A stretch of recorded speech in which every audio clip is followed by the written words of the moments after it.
Ashamaa harka fuunee kabajamtootaa fi jaalatamtoota hordoftoota Maartii YouTube akkam jirtu nagaa keessanii ani nagaa koodhaa galata rabbii ani nagaan qaba isin akkam jirtu ani nagaa koodhaa har'amee magaalaa Arsii Asallaa isin daawwachiisaa jira kanaaf isinitti tola jedhee abdiin qaba hundumti keessanuu innaa ayyaana irratti illee xiqqoo badeen jira biizin ta'e xiqqoo gara chaanaala kootiin waan sirreessu tokkotu waan jiruuf isa sirreessuuf bade viidiyoo raabuu dhiisuu dhabeef miti jechuudha. Kanaaf Asallaa keessan jira har'a magaalaa Asallaa bu'een jira akkasumas immoo nama keessummaa waliinis nan jira jechuudha. Annaa keessummaa kanaan illee wal baraa isiniin jedha. Maqaan keenya jedhama obboleessa koo maal kolfita?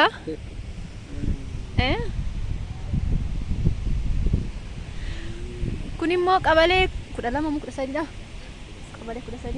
Qabalee 13 bakka Mannahaara hoolaa fi lukkuu warii faradoon itti gurguramtu jechuudha. Garuu achi ol ba'ee isinitti agarsiisa.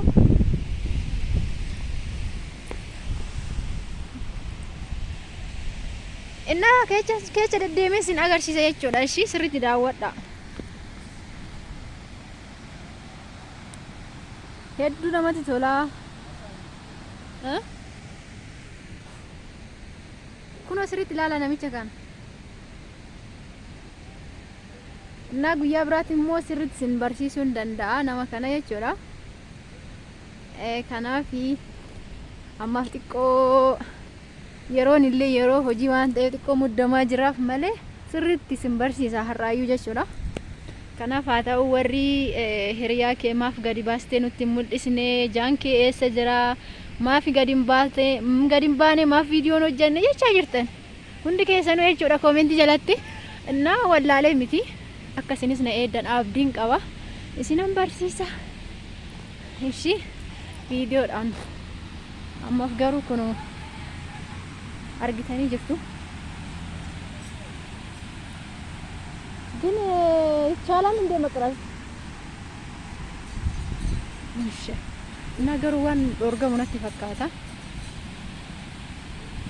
እና ረኮን ቀው ጀዳኒ ረኒ አከስ ገዲ ቡኤተን ስነ ተገርሲ ሰካፋና ሚጫኒ ወርዲ ሀረካ ሚጫን ጅሩ ነቲ ሞብየ ሰኒቲ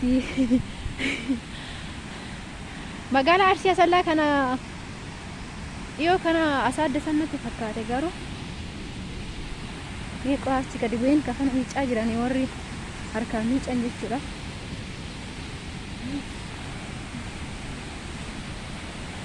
Kaameraan garuu ofitti garagalchuun naa miijachuu dide maal godhare yoo laala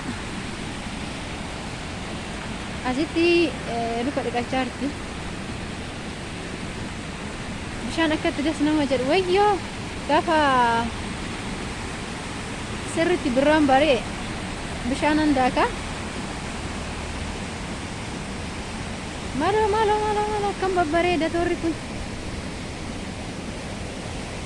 garuu sodaachaan jira poolisiin isin jira Asallaa keessatti immoo kaameraa qabanii deemuun hin jiru kanatti kaameraa qabanii yoo deeman nama qabanii argitanii bakki masnaanyaa tokkollee jira garuu cufaadha.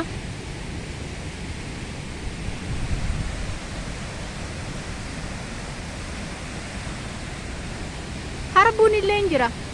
እናንተ ይሄው harbu አለ. Harbuunis jira. Ammaan booda sirriitti sagaleen kiyyalee isinitti dhageessisuu baachuu danda'a. Kun namoo nalaaluu barbaadan kaamera garagalchuu natti ulfaate garagaruu dide natti maal beeka ka qorratu qabee natti fakkaata kun amma jaarsa koo biraan naqaa jira sammuu guyyaa tokko sin barsiisa waan ta'eef akkasii xiqqooshii yaa'u dudubbachuu kanarratti habashaa keessa ta'anii haga xiqqoo keessumminnatii haga xiqqoo moofa'anitti kaameraadhaan akkas Awuroofa keessa deemanii waaqa qarratsuun namatti ulfaata agar limdi biyya horatan mucaan kun bareedaayi Koomenti jalatti naa barreessaa mee naaf hin bareeda mucaan kun. Adaraa keessan. Kun ammoo daawwadha magaa. Amma sirriitti mul'ata natti fakkaata.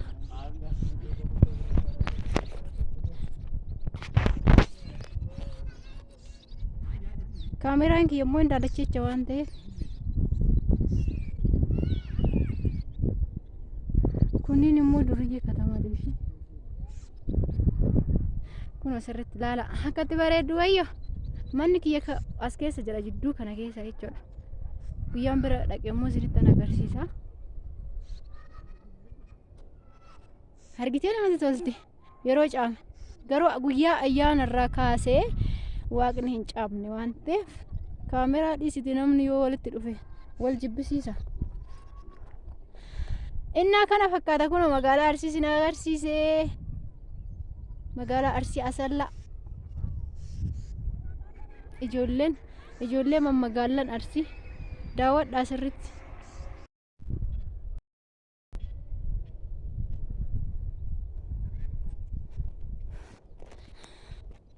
Baajaaji tiyya moo laalaa kun asirti. Laala argitanii? Wayyoo gaaf biraas hin barsiisa shimmoo. Laala sitti dhiqachaa jirti waan ta'eef. Dhoqqee immoo akkatti bukaa'u sinitti illee agarsiisaa hin jira.